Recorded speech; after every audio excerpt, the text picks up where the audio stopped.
잠언 28장 9절로 18절까지의 말씀, 우리 다 같이 한 목소리로 합독하겠습니다. 사람이 귀를 돌려 율법을 듣지 아니하면 그의 기도도 가증하니라. 정직한 자를 악한 길로 유인하는 자는 스스로 자기 함정에 빠져도 성실한 자는 복을 받느니라. 부자는 자기를 지혜롭게 여기나 가난해도 명철한 자는 자기를 살펴 아느니라. 의인이 득이하면 큰 영화가 있고 악인이 일어나면 그 사람이 숨느니라.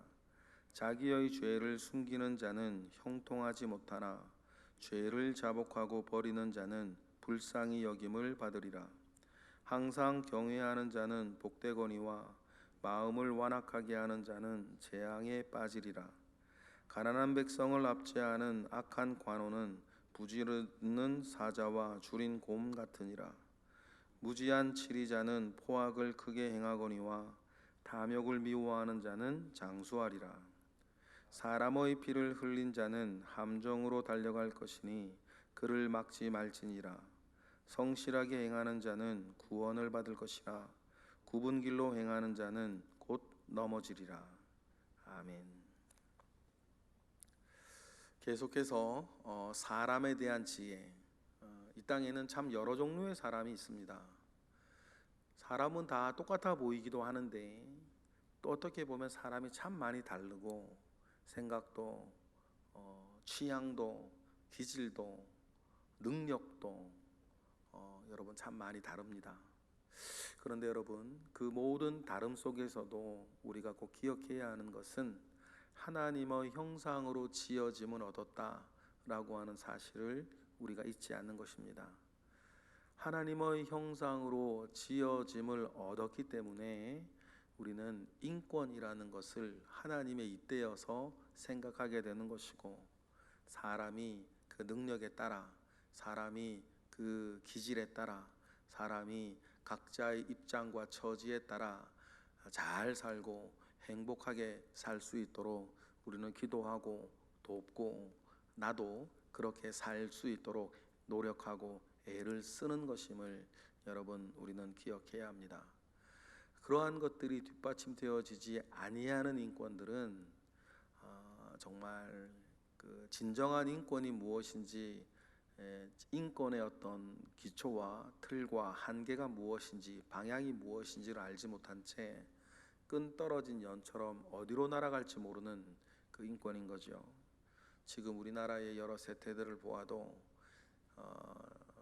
하나님의 형상으로 창조되어진 사람에 대한 생각을 잊어버리고 사람을 자꾸 고깃덩어리처럼 여기는 그 진화론적인 어떤 생각 가운데에 사람을 생각하여서 사람을 업신여기게 되는 풍조에서부터, 또 정반대로는 사람의 인권이 하나님의 형상 위에 있지 아니하고 어떤 사회 철학 가운데 있다 보니 그냥 이 인권이 아주 나쁜 인권, 나쁜 평등권, 이런 쪽으로 흘러가는 모양도 우리가 보고 있는데, 사람에 대한 생각을 할 때에 우리가 꼭 기억해야 되는 것은 능력이나 처지나 상황이나 여러 기질과는 달리 가장 근저에는 하나님의 형상 가운데에 우리가 창조되어졌고, 그래서 그런 모든 것과는 상관없이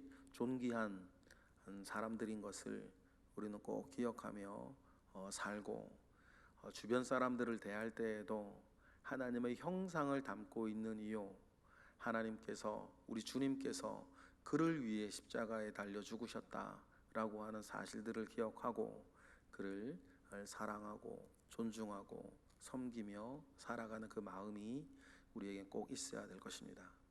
그런 마음의 기초에서 사람에 대한 잠언, 지혜를 가지고 살아가야 할 사람들이 가지고 있어야 할 그 마음들을 오늘 우리 가운데 알려주시는데, 첫 번째 9절에서 기도하는 사람에 대한 이야기를 하시는 거죠. 우리 9절 읽어보겠습니다. 사람이 귀를 돌려 율법을 듣지 아니하면 그의 기도도 가증하니라. 그렇죠?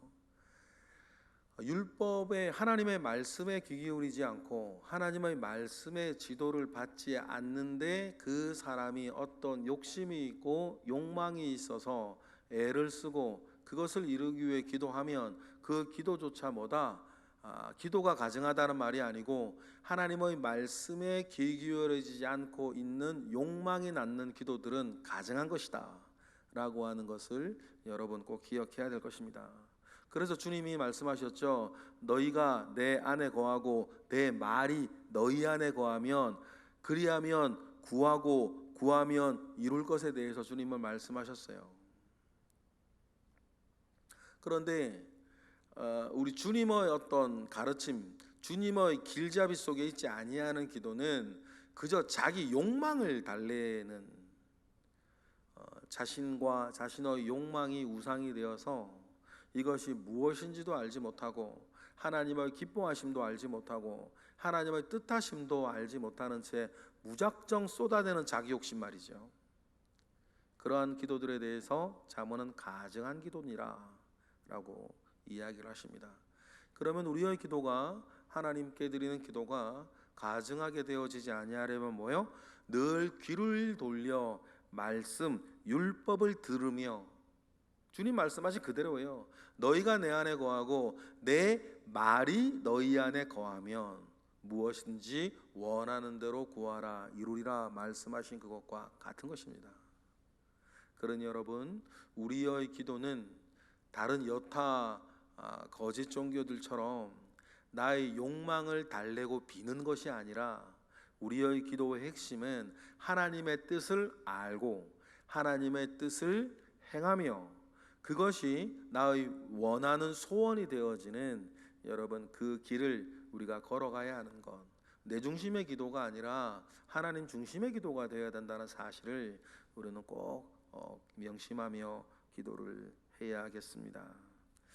그리고 10절은 정직한 사람에 대한 하나님의 보답을 이야기를 해요. 10절 읽어보겠습니다. 정직한 자를 악한 길로 유인하는 자는 스스로 함정에 빠져도 성실한 자는 복을 받느니라.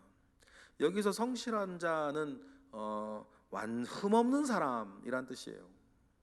그러니 여러분 우리가 흠없는 사람이 되어 살아가려면 두 가지 선한 양심과 믿음의 비밀을 가지고 바른 행동을 하며 살아가는 흠없는 사람, 성실한 자가 되어지면 여러분 그에게는 하나님의 복이 주어지고 정직하지 못하게 살며 정직한 자를 자기의 이익을 위해서 악한 길로 유인하는 사람에게는 하나님께서 자기 꾀에 자기가 넘어져서 망하게 할 것이다 라고 하시죠. 그러니 여러분 우리가 선한 양심과 바른 행동 가운데 살아가면 여러분을 비난하던 설령 비난하던 사람이라 하더라도 부끄러움에 빠질 수 있을 정도의 여러분 우리가 삶을 살아가는 우리 모두가 되기를 바랍니다. 11절은 부에 대한 이야기인데 특별히 부가 가지는 부한 것이 가지는 교만의 유혹에 대해서 이야기를 하세요. 11절 읽어보겠습니다. 부자는 자기를 지혜롭게 여기나 가난해도 명철한 자는 자기를 살펴 아느니라. 부는 죄도 아니고 선도 아니고 가난 그 자체도 죄도 아니고 선도 아니에요. 그것의 우리는 원인을 우리가 살펴보아야 되겠고 특별히 부자는 부자로서 역시 가난한 자는 가난한 자로서 그 뒤의 삶을 하나님 아버지 앞에 어떻게 사느냐가 중요한 것이지 부 아니면 가난 그 자체를 세상은 자꾸만 어떤 선과 악으로 재단하려고 하지만 그것에 여러분 속으서는 절대로 안 되고 오늘 말씀처럼 그 여러 가지 얘기를 또 할 수 있지만 오늘 잠언 한 절에서 말하고 있는 것처럼 부자가 가질 수 있는 가장 큰 유혹 중에 하나가 뭐다? 교만해지는 수 있는 거예요.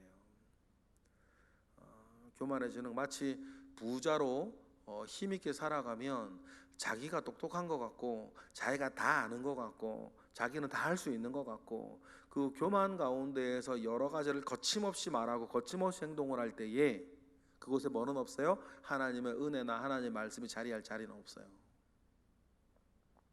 그러나 여러분, 가난해도 어떤 사람입니까? 명철한 사람이 있어요. 가난해도 성실하고 가난해도 지혜롭고 가난해도 열심히 사는 사람들이 있죠. 하나님 그 사람들을 기뻐하시는 거예요. 그래서 자기를 살펴 아는 거죠. 그런 사람들은 명철하기에 자기를 살펴 알게 되면 반드시 하나님을 구하게 되고, 어떤 사람에게는 가난이 복이 되어서 가난이 오히려 그 사람을 겸손하고 명철하게 하여서 하나님과 동행하며 살아가는 데 좋은 조건이 되어지는 사람도 있어요. 그렇죠? 우리가 뭐 극단적인 예로 갑자기 뭐 복권이나 땅값이 올라가지고 졸부가 됐던 사람이 말입니다. 그동안 그가 살아왔던 삶을 망가뜨리고 조강지 쳐버리고 막 이렇게 그렇게 살아가는 사람들의 이야기를 우리가 종종 듣기도 하고 보기도 하죠. 갑자기 막 땅값이 올라가지고 자녀들끼리 싸우고 말이에요. 사람이 아나무인으로 되고 이런 것들을 종종 보게 되고, 제가 얼마 전에 부흥회 갔던 강원도 그쪽 지역에서도 그런 일들 때문에 얼마나 그 집안이 풍지박산이 나는지. 그런 사람들은 오히려 그래요. 오히려 가난해서 힘이 없고 어려운 마음이 우리로 하여금 더욱더 하나님을 찾게 만들고, 그 찾은 하나님의 마음 가운데에 은혜를 누리고 살아가는 사람, 그거 오히려 가난의 축복인 거죠, 그 사람들한테는. 그런데 부자가 되어도 여러분 그 마음을 잃어버리지 않는 사람들이 있어요. 그 사람들은 부자가 된 이것을 축복으로 생각하지 않아요. 부자가 된 것을 은사로 생각하는 거예요. 그러니 자기가 가지고 있는 시간의 여유와 재화의 여유를 가지고 그것을 은사로 사용하는 사람들이 있어요. 그 사람에게는 부자가 정말 축복이 되는 거죠. 부하는 것 축복이 되는 사람들이에요. 그러니 여러분, 부자, 가난한 자 그 자체가 중요한 게 아니고 그 삶을 어떻게 받아들이느냐가 참 중요한 것이라는 것을 11절은 우리에게 알려주고 보여주고 있는 것입니다. 근데 이런 이야기를 들으면서 그 마음이 막 부자 되는 열망 가운데 사로잡혀 있는 사람들은 이런 얘기들은 다 쓸데없는 얘기인 거예요. 그죠? 부자가 되기를 열망하는 그 욕심과 사로잡힌 사람은 이런 얘기는 쓸데없는 거예요. 그냥 뭐 부자가 돼야 되는 사람들이죠. 그런 사람들은 그냥 정말 그 교회를 다니든 안 다니든 간에 그거의 우상은 돈인 거예요. 돈인 거죠. 모든 것을 돈을 중심으로 판단하는 사람들이죠. 그런데 여러분 기억하십시오. 우리는 모든 것을 하나님 중심으로 생각하는 사람들입니다. 내가 설령 그렇게 잘 살지 못하고 있는 것을 가슴 아파하면서도 하나님 중심으로 살아가는 거예요. 그게 신앙인인 거죠. 말 그대로 신앙 아닙니까? 하나님 앙망하는 거. 근데 돈앙이라 그러면 그런 말은 없지만 뭐 돈앙하는 사람들이 교회 안에도 교회 밖에도 있겠죠. 그러나 여러분, 잠언의 말씀은 우리에게 오늘 11절처럼 그렇게 말씀하시는 것이에요. 그러니 여러분, 우리가 하나님 아버지 앞에서나 의인되어 살아가는 사람이 있겠죠. 의인에게는 돈이 주어지거나 의인에게는 힘이 주어지거나 의인에게는 자리가 주어지면 그것으로 영화가 돼요. 반대도 있겠죠. 12절 읽어볼까요? 시작. 의인이 득이하면 큰 영화가 있고 악인이 일어나면 사람이 숨느니라. 그렇죠? 이건 여러분 우리가 살면서 아실 수 있는 부분. 여기서 득이한다라고 하는 것은 의를 얻는다는 말인데, 여기서 말하는 의의 진정한 의미는 돈이 생기거나 힘이 생기거나 높은 자리에 앉게 되거나 힘은 앉게 되어졌을 때 의인, 중요한 건 뭐예요? 그 득이가 중요한 게 아니고 그 득이가 누구한테? 의인에게 있을 때. 그러면 중요한 건 뭐예요? 득의가 중요한 게 아니라 우리가 하나님 앞에 의인이 되는 게 먼저겠죠. 그러면 의인이 득이하면 큰 영화가 돼요. 본인에게도 그렇고 하나님에게도 그렇고 주변 사람에게도 그렇고. 그런데 악인이 득이하면, 악인이 일어나면 사람들이 숨어요. 그렇죠? 그 악인은 그냥 힘없이 혼자 사는 게 오히려 모든 사람들에게 복이에요. 자기한테도 복이에요. 죄 짓고 싶은데 죄 지을 힘이 없어요. 죄 짓고 싶은데 죄 지을 돈이 없어요. 또 죄 짓고 싶은데 그에게는 죄 지을 만한, 큰 죄 지을 만한 자리가 안 주어져요. 그러면 본인에게도 그게 낫고 주변 사람은 그게 낫죠. 그런데 그 사람에게로 힘이 주어지고 돈이 주어지고 자리가 주어지면 그 힘 가지고 더 크게, 더 세게, 더 많은 사람들 괴롭히는 죄를 짓는 거 아니에요. 그러니까 여러분, 우리에게 중요한 게 득이한 게 중요한 게 아니고 하나님 아버지 앞에 내 믿음과 내 성품과 내 삶과 내 존재가 하나님 아버지에 먼저 의롭게 되어지는 것이 중요하다는 것이죠. 그래야지 내게 있는 것으로 하나님께 영광 올려드리고 내게 있는 것으로 다른 사람을 유익하게 하는 것이지. 근데 이거에 대한 관심은 별로 없는 거예요. 일단 뭐 그들의 관심은 성공하는 거고 돈 많이 버는 거고 높은 자리에 올라가는 것이라고 한다면, 그래서 저는 가끔 이런 말씀드리죠. 사람은 명사에 관심이 있는데 하나님은 형용사에 관심이 있어요. 사람은 명사가 중요해요. 그런데 하나님은 그 어떤 명사냐는 거죠. 예를 들어 아빠면 어떤 아빠냐, 사람이면 어떤 사람이고, 사장님이면 어떤 사장님이고, 대통령이면 어떤 대통령이고.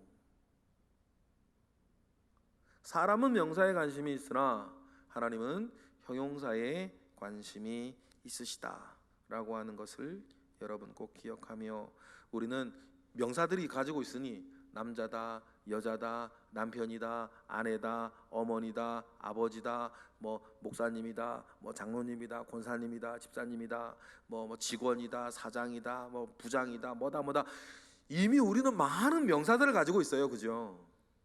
근데 중요한 건 뭐예요? 그 명사 앞에 어떤 형용사가 붙을 거냐, 이게 우리의 중심이고 하나님의 관심이다라고 하는 것을 여러분 꼭 기억하시며 사시기를 바랍니다.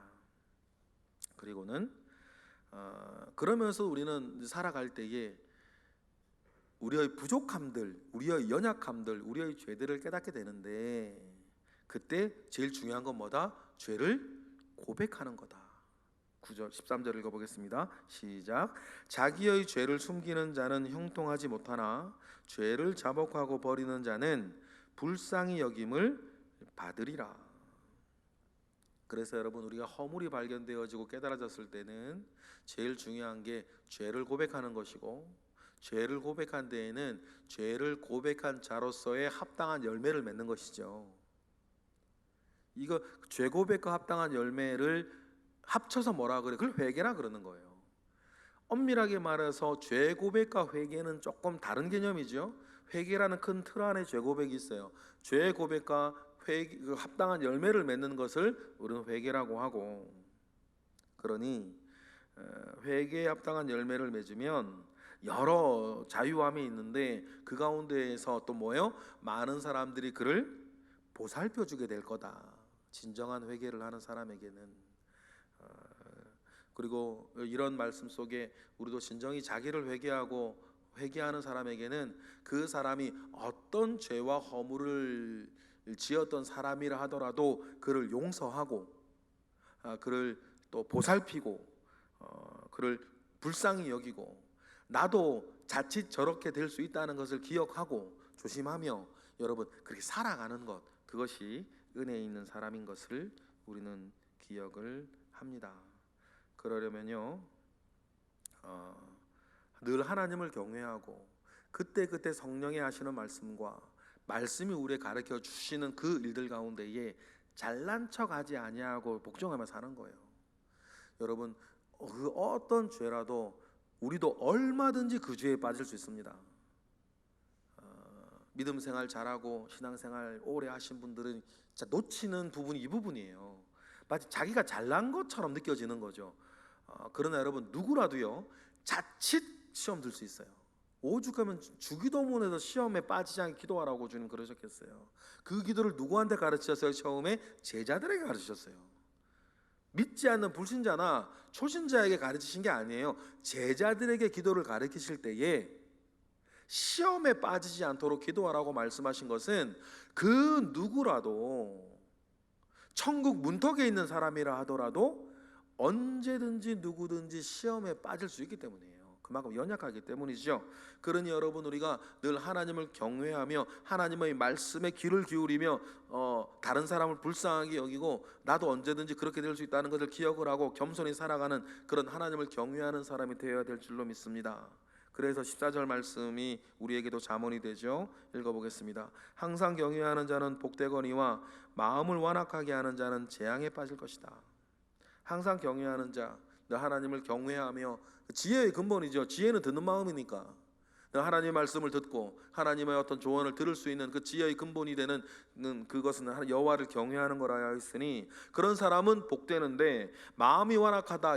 마음이 완악하다는 말은요, 그 어떤 조언이나 권면이나 책망도 듣지 않는 사람을 말해요. 그런 사람은 재앙에 빠지겠죠. 분명히 무엇인가 다른 사람이 느끼고 무엇이 다른 사람이 보기 때문에 어떤 이야기를 해주는데 그걸 듣질 않아요. 자기는 잘났으니까. 이 같은 사람이 어떻게 나한테 조언을 하냐, 이런 식으로 받아들이면서 아무 말도 듣지 아니하고 심지어 하나님의 말씀도 취사 선택하며 살고, 내가 순종할 것, 순종하지 아니할 것, 자기 처지와 자기 상황과 자기 생각에 따라 재단하면서 내가 순종할 말씀과 순종하지 않는 말씀을 자기가 취사 선택하며 살아가는 그런 그리스도인은 의외로 많습니다. 여러분, 자기가 하고 싶은 것 하지 말라 그러면 어떤 이유를 대서라도 합리화시키고, 그런 사람을 뭐라 그래요? 마음이 완악한 자라 그러는 거예요. 그런 사람은 재앙에 빠질 것이다. 악한 통치자에 대한 경고에 대한 말씀이 15절부터 이어지고 있습니다. 그러니 여러분, 힘을 가지는 것보다 존재가 되는 게 중요한데, 15절 읽어볼까요? 시작. 가난한 백성을 압제하는 악한 관원은 부르짖는 사자와 줄인 고음 같으니라. 이런 악한 관원이라 했을 때 사람은 먼저 누구나 관원이 되기를 원하죠. 명사에 관심이 있으니까. 그런데 그 관원부터에 붙는 형용사가 악한이면 관원 안 되는 게 낫죠. 그게 자기한테도 복이고 다른 사람도 복이에요. 그러니 여러분, 우리가 형용사를 잘 만들며 살아가야 된다는 말씀들을 여러분 기억을 하고, 그 형용사는 대부분 여러분 그 성품에 기인할 때가 많아요. 그 사람 인품과 성품과 그 사람 믿음에 기인할 때가 많죠. 15절이 성품에 대한 것이라고 한다면 16절은 실력에 대한 부분인데, 자리에 앉으려면 실력이 있어야 되는 거예요. 실력 없는 사람이 그 자리에 앉으면 많은 사람이 힘들어지는 거 아닙니까? 어려워지는 거 아니겠어요? 16절 볼까요? 시작. 무지한 치리자는 포악을 크게 행하거니와 탐욕을 미워하는 자는 장수하리라. 치리자는 치리자인데 그 앞에 붙은 형용사가 무지예요. 그러면 뭐가 뭔지 모르고 일이 잘 안 되니 격하게 포악을 크게 행하게 되고 말 거다. 그러나 그러한 모든 탐욕을 미워하는 자는 장수에서, 여기 장수는 그 자리에 오래 그 자리에 앉아 있는 의미를 길게 끌고 가게 될 것이다. 그 이야기도 되겠습니다. 그리고 17절은 사람 죽인 자는 불쌍하게 생각하지 말라는 뜻이에요. 17절 읽어보겠습니다. 사람의 피를 흘린 자는 함정으로 달려갈 것이니 그를 막지 마라. 사람 죽인 자는 불쌍하게 생각하지 말아라. 그렇게 이야기하는 조언입니다. 그리고 18절 말씀은 사는 동안 가장 중요한 것, 18절 말씀이 우리가 믿는 자나 믿지 않은 자에게 참 중요한, 특히 우리에게 중요한 게, 우리가 살아가는 동안에, 저도 그렇고 여러분도 지금 살아가는 중 아니십니까? 저도 그렇고 여러분도 그렇고 살아가는 중인데, 살아가는 중에 잠언 전체에서 가장 중요하게 생각하는 것 중에 하나가 뭐냐면 성실하게 살아가는 거예요. 18절 그 말을 하고 있죠. 읽어보겠습니다. 시작. 성실하게 행하는 자는 구원을 받을 것이나 굽은 길로 행하는 자는 곧 넘어질 것이다. 그러니 여러분, 사는 동안에 우리에게 가장 중요한 것은 언제 어디서 누구와 무엇을 함께 하든 성실한 거예요. 말 그대로 성실한 거예요. 여러분, 국어 개념에서 성실하다는 것처럼. 그래서 여러분, 사는 동안에 가장 중요한 건 여러분 성실하게 살아가시는 것입니다. 한결같이 열심히 하며, 그죠? 살아가면 그런 사람은 구원을 받을 거래요. 하나님이 구원을 주시기도 하지만 오랜 시간 한결같이 열심히 충성되게 살아가는 사람은 어디서든 구원 안 되겠어요. 가난이든 그것이 뭐든 말이에요. 그러니 여러분, 사는 동안에 가장 중요한 것은 성실하게 살아가는 것이니 다른데 여러분 눈 돌리지 아니하고 내가 성실하게 살아가는 데에 눈 돌리며 살아가시면 나머지는 하나님이 보너스로 주신다. 그것 우리 기억하고 오늘 지혜롭고 성실하게 선한 양심 가지고 믿음의 비밀을 가지고 살아가시는데 성실하신 우리 모두가 되기를 주님의 이름으로 축복합니다. 기도하겠습니다. 할렐루야. 하나님 감사와 영광을 올려드립니다. 오늘 주신 귀한 말씀 우리가 받들어 살겠나이다. 주여 우리가 가진 이 말씀 가운데에 주님 은혜를 허락하여 주셔서 말씀대로 살아가는데 조금도 부족함이 없게 하옵소서. 이 시간 드려지는 1000번째 예물 가운데에 주님 함께 하시고 새벽을 깨워 기도하는 자들에게 주님 은혜 베풀어 주셔서 새벽에 잠을 자는 자는 꿈을 꾸지만 새벽에 기도하는 자는 꿈을 이루셔 주시는 하나님을 우리가 늘 기억하고 경험하며 살게 하옵소서. 예수 그리스도의 이름으로 기도드렸나이다. 아멘.